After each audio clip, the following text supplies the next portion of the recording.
Janet Boynes grew up in a family of 7 kids by 4 different fathers. The man who raised her was an alcoholic.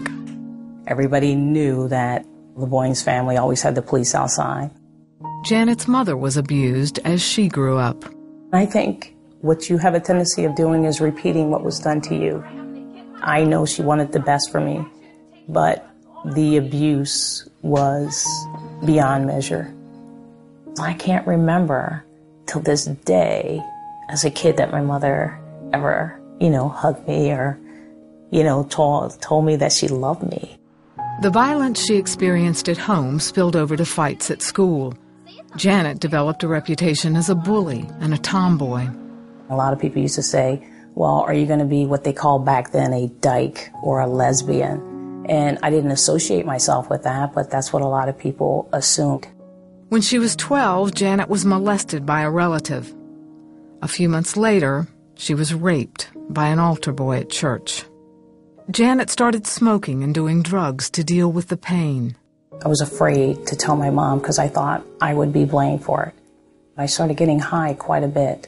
Even though I was a great basketball player, I got high and went to practice. Janet finished high school and went on to college. She still used drugs, but there were other problems.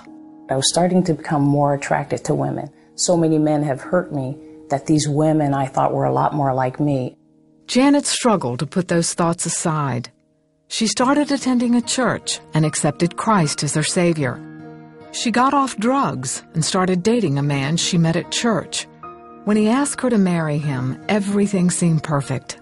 My family loved him, and they just thought that, we would make a great couple, and I was really excited about that. I was looking forward to marrying him. But because he was a professional bike racer, he did these things on the weekend where it left me pretty much by myself. Janet started spending a lot of time with a woman she met at work. She introduced me to her family, who are Christians. Her dad was a pastor of a small church in the St. Paul area, and met her mother, and it was late one night, and I stayed there, and we wind up sleeping together. Janet was confused and scared, so she went to her pastor for advice. He said 3 things to me. He said, call off your wedding, get counseling, and tell your fiancé. Well, I did one of the 3. I told my fiancé what happened, gave him back his ring, and I walked away from the Lord. For the next 14 years, Janet lived a homosexual lifestyle and moved from relationship to relationship. She became deeply involved in drugs, cocaine this time, and developed bulimia. My life was miserable. It was starting to go literally just down the tubes.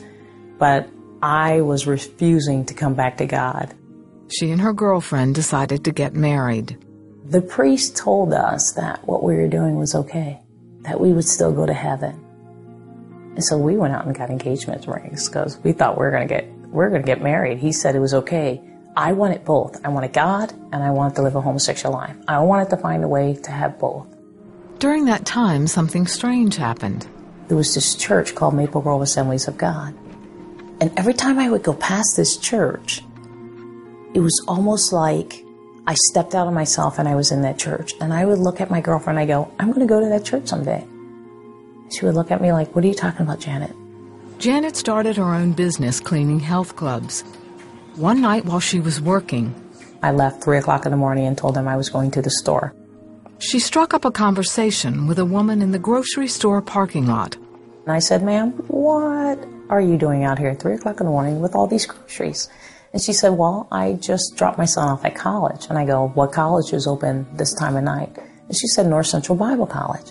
And so I began to tell her that I was a backslidden Christian and that I'm living a homosexual life. And she pulled out this brochure.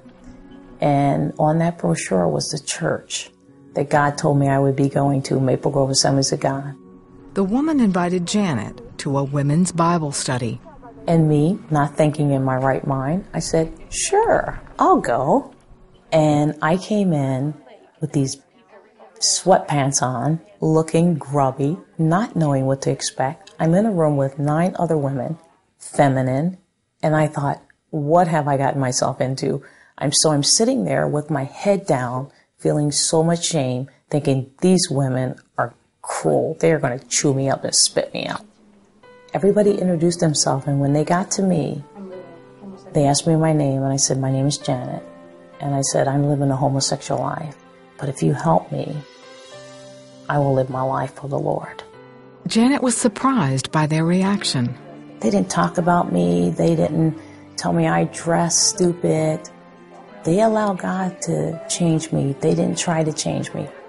One of them came to me a few months later, and her husband were praying, and they felt in their heart that I was supposed to come and live with them.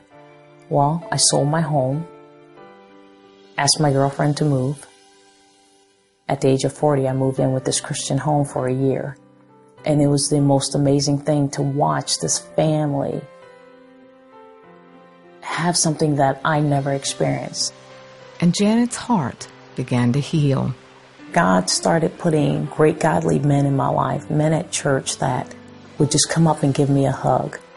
As I continue to be around people that love me and care about me, God continues to heal me from the inside out.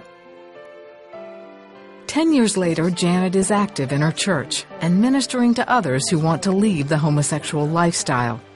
She wants them to know that healing is a process, but that they can experience complete freedom in Jesus Christ.